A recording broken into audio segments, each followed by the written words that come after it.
Pensando Bíblicamente, junto al pastor Juan Manuel Vaz.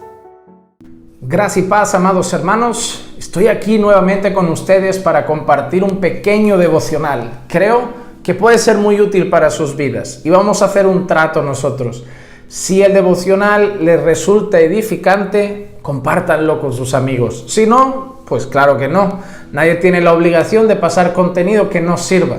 Pero si creen que puede ser edificante para sus vidas también, que puede ayudarles a crecer en el Señor, compártanlo con todos sus amigos. En el día de hoy voy a hablar nuevamente de una palabra que a mí no me gusta. No me gusta porque es sutil, a veces pasa desapercibida, le hacemos poco caso, pero es muy peligrosa. Y es la palabra tentación. Me gustaría leer Santiago capítulo 1, versículo 14 y 15. Dice así: sino que cada uno es tentado cuando es llevado y seducido por su propia pasión. Después, cuando la pasión ha concebido, da a luz el pecado, y cuando el pecado es consumado, engendra la muerte. ¿Te has dado cuenta que hay un proceso? Tentación, luego cuando ha sido concebido da a luz el pecado, y luego el pecado cuando es consumado da a luz la muerte. Es decir, hay personas que llevan una vida espiritual miserable, una vida espiritual sin gozo, una vida espiritual vacía, hueca, una vida espiritual donde ya, por decirlo de alguna manera, ya no sienten la presencia del Señor. Y eso no viene por nada. Hermanos, ¿qué es lo que Dios más aborrece sino el pecado? Todo lo contrario a un Dios santo es el pecado. Por eso el apóstol Pablo dice: no entristezcáis al Espíritu Santo. ¿Qué va a entristecer al Espíritu Santo? El pecado. ¿Qué pasa cuando un creyente peca? Pierde totalmente el gozo, pierde la alegría, se vuelve una persona que empieza a venir a la iglesia. ¿Te has dado cuenta de esas personas que llegan a la iglesia, no se gozan en la alabanza? Ya no se gozan en la oración. Van a orar y parece que hablan con las paredes porque ni siquiera sienten que su oración tiene realmente valor. Personas que sienten que su oración no pasa del techo, está vacía.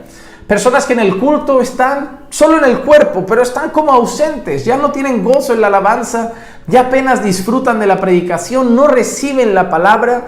Están así, apáticas, están tristes, angustiadas, luchando en su mente con pensamientos que les dicen que se vayan, que no son creyentes, que abandonen la iglesia, que dejen de ser hipócritas, y se van consumiendo y se van apagando y están como David. ¿Recuerdan a David cuando dice en aquel salmo: devuélveme el gozo de tu salvación?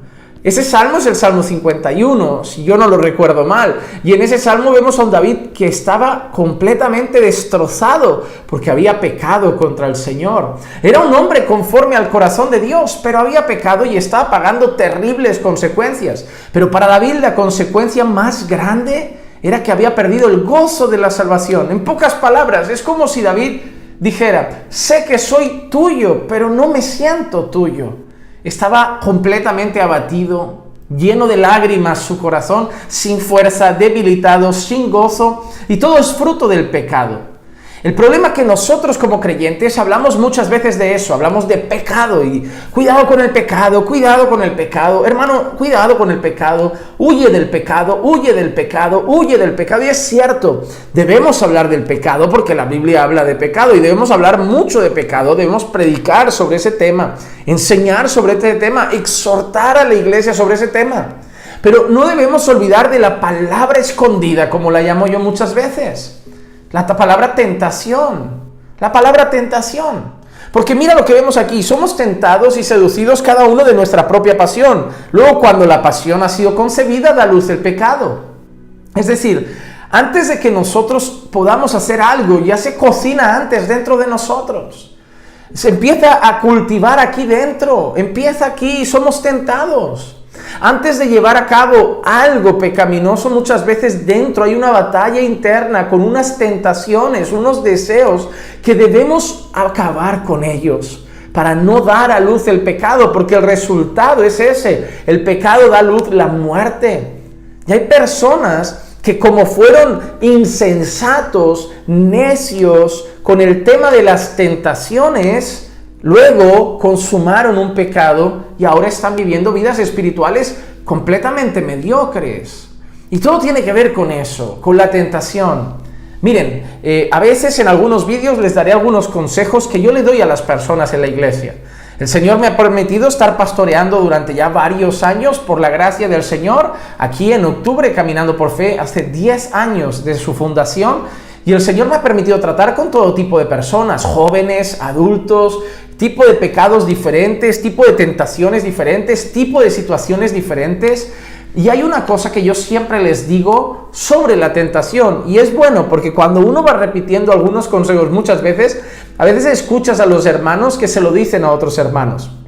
El otro día pasé cerca de un hermano que estaba aconsejando a otro y escuché que le dijo eso. Mira, el pastor a mí me dijo una vez que si confesamos las tentaciones, muchas veces no confesamos los pecados.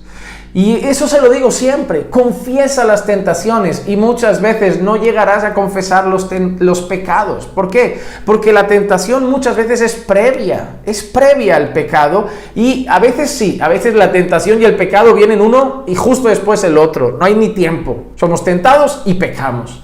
Pero muchas veces algo se cocina en nosotros, somos tentados y nos da tiempo de luchar con esa tentación, de huir de esa tentación.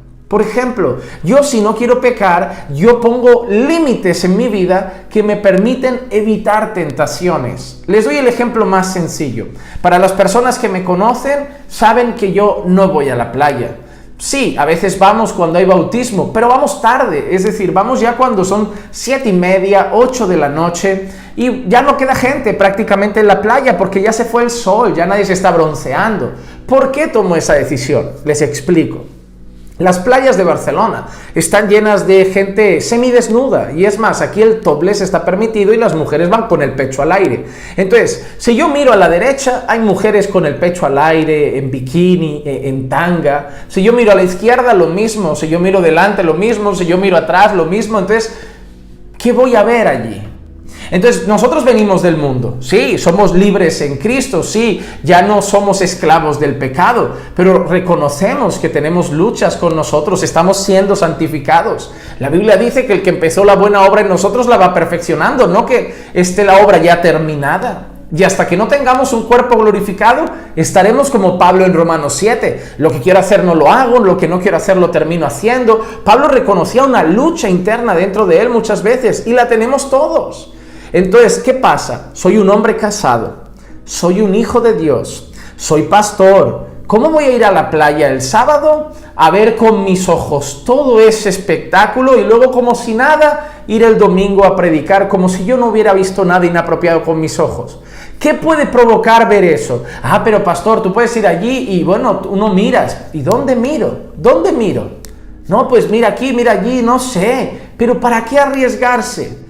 Mira, puede ser que vaya, estén a mi alrededor y mire el suelo, mire un libro y no pase nada. Está bien. Cada uno es libre de tomar sus decisiones. Pero, como yo digo, ¿y si miro y luego pienso algo que no tenía que pensar? ¿Y si miro y luego me giro y me gustó lo que vi y vuelvo a mirar de reojo y digo, ay, no mires? ¿Por qué? ¿Para qué arriesgar? ¿Para qué arriesgar a tener un mal pensamiento? ¿Para qué arriesgar a mirar algo inapropiado? ¿Para qué arriesgar a que mi corazón cultive deseos inapropiados? O sea, puede ser que no pase, pero ¿y si pasa? Eso al final puede conducir a otras cosas peores. Y así hago con muchas cosas. Cuidadoso con lo que veo en la televisión, cuidadoso con los ambientes en los que me muevo, cuidadoso en los eventos a los que voy. Cuidadoso, ¿por qué? ¿Por qué? Valoro mi relación con el Señor y sé que si llego a tropezar en según qué cosas, voy a perder el gozo, me voy a sentir mal, voy a estar predicando seco completamente, sin sentir su respaldo, sin sentirme en su presencia. Y no hay nada que yo ame más que estar ahí en el púlpito y sentir que Dios está conmigo y me está respaldando completamente mediante su Santo Espíritu. Pero eso el pecado lo destruye. Pero todo empieza ¿cómo? Con la tentación. Con la tentación.